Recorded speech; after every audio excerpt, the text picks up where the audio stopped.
I'm 73 years old, and I want to tell you something that I've never said out loud to anyone who wasn't a lawyer.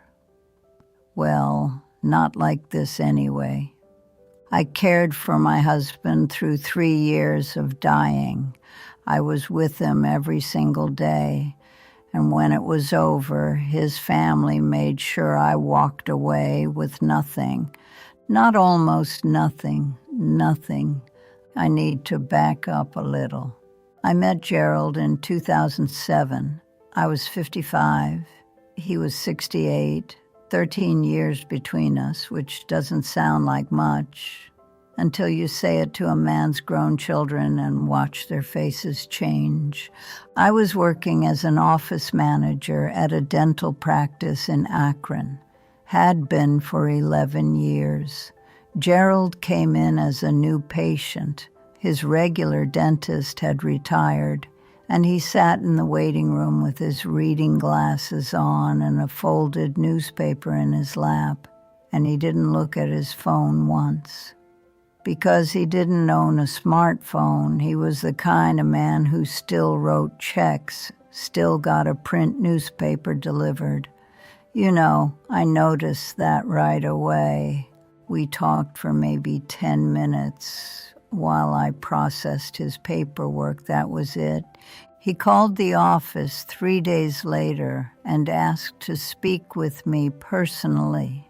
Said he'd left his insurance card and wanted to know if we had it on file.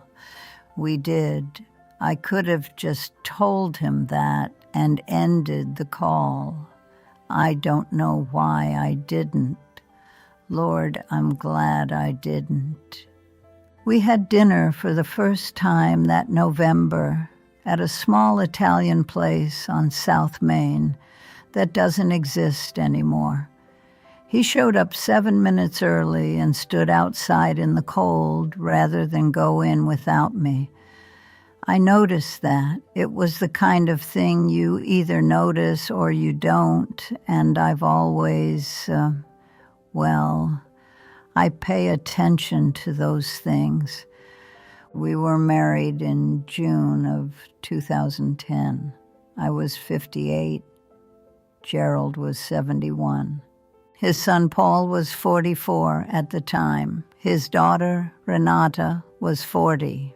Neither of them came to the wedding. Renata sent a card that said, and I am quoting this from memory because I have read it many times, "Dad, I hope you know what you're doing." That was the whole card. No congratulations, no signature, just that one sentence. Paul never sent anything at all. I understood it in a practical sense. Their mother had died in 2001. They had spent 9 years watching their father grieve, and then he met a woman 13 years younger and married her inside 3 years. From the outside, I can see exactly what that looks like. I'm not blind, but I also know who I was in that marriage. I know what I gave. Gerald had built a small chain of hardware stores, 4 of them across Summit and Portage counties. He'd started with one in 1979 and grown slowly, carefully. He was not flashy about it. Mind you, not at all. He drove a used Buick. He brought his own lunch to work in a paper bag every day until he retired. When he sold the business in 2013, I found out what it sold for, and I sat very quietly in the kitchen for a long time.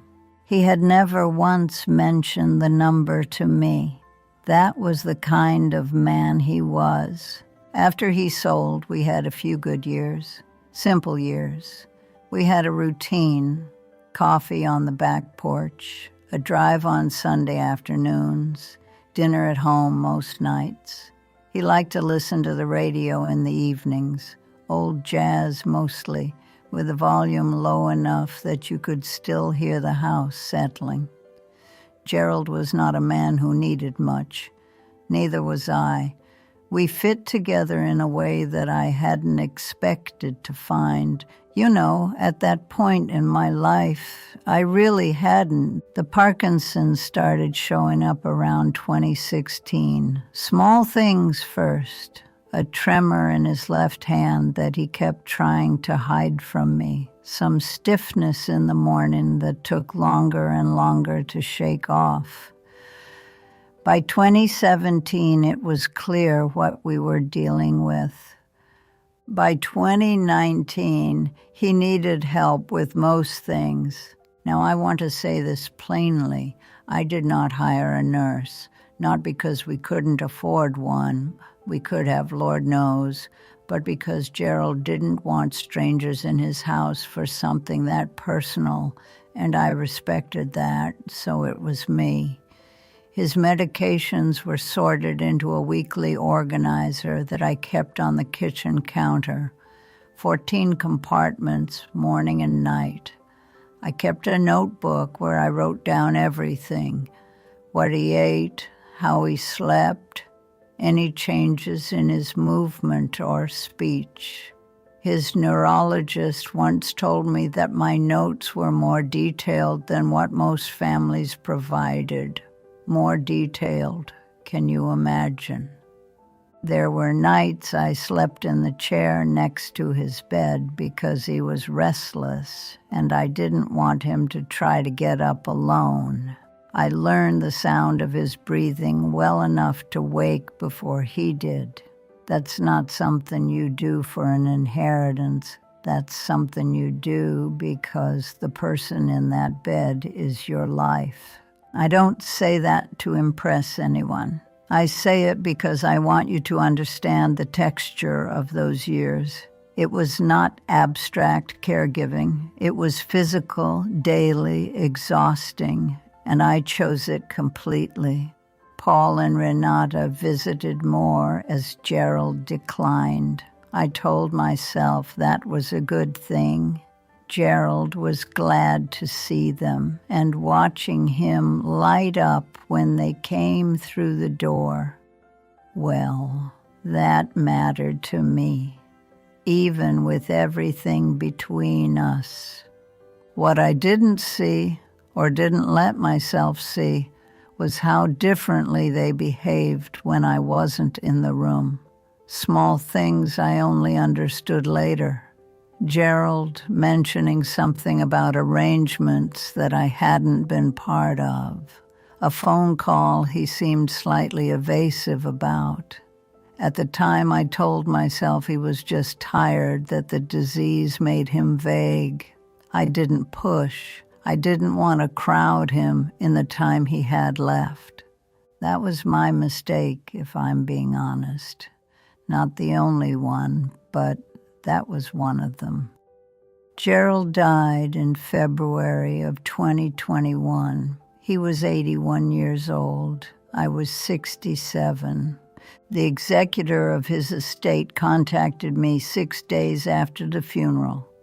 It was not the attorney who had drawn up our will in 2014. It was a different firm entirely, one I'd never heard of, out of Columbus. They informed me that Gerald had established a family trust in the fall of 2020, roughly 4 months before he died, and that substantially all of his assets had been transferred into it. The trust named Paul and Renata as sole beneficiaries. Our will still existed. It was valid. Gerald had written it when his mind was completely intact, and it left everything to me.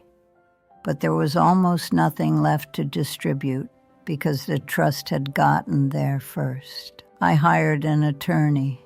We challenged it on the grounds of undue influence and diminished capacity. We had Gerald's medical records showing the state of his cognition in late 2020.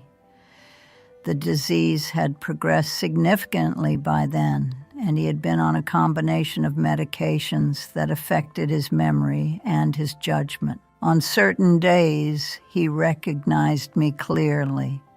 On other days, he called me by his first wife's name. Those were the days, I believe, when documents were put in front of him. The case was dismissed in early 2023. The legal standard for overturning a trust is very high. Gerald had been physically present. He had responded to questions. That was sufficient, apparently. I paid my attorney from what remained of our joint checking account, which Gerald had not been able to move before he died. When that was gone, it was gone. I sold the house in late 2023 because I could not maintain it alone, financially or otherwise. The house where I had learned to give Gerald his injections, where I had kept that notebook on the counter, where I had slept in the chair beside him. I packed it in 12 boxes and left. I moved into a small apartment in the same city where I'd lived for 30 years. I still live there now. Paul and Renata did not reach out after the dismissal. I did not expect them to. What I think about now is how early it started, the distrust, the positioning. It didn't begin when Gerald got sick. It began the moment they found out about me. The age difference was the first thing they held against me. Too young, too convenient. Must have known what she was after. I spent over a decade trying to prove that I wasn't that person. Every holiday I invited them. Every birthday I acknowledged. Every time Gerald spoke about them, I listened without complaint. I thought if I was patient enough, consistent enough, eventually they would see me as I actually was. They saw what they had decided to see from the beginning. And here is the thing I could not have been told, and perhaps would not have believed if someone had tried. Love and loyalty and being genuinely present, none of that has weight in a courtroom. It doesn't show up on a document. You can give someone everything and have no legal standing at all. I'm not saying don't love people. That's not the point. I'm saying, and I mean this for anyone who might find herself in a similar situation, if you are in a marriage, especially a second marriage, especially one with a significant age gap, and children who were never on your side, protect yourself, not because you don't trust your husband. Gerald trusted me. I know that, but he was sick and he was tired, and people he loved were in his ear during moments when he couldn't hold his ground. That's how it happens. Not dramatically, quietly, while you're in the other room changing the sheets. I don't have bitterness toward Gerald. I really don't. What I feel is something harder to name. A kind of sadness, I suppose, about how easily things can be undone, and how little the truth matters once the paperwork is finished. I cared for that man. I was with him. And I would do it again, because that was real and no one can take it back. I just thought someone should know that.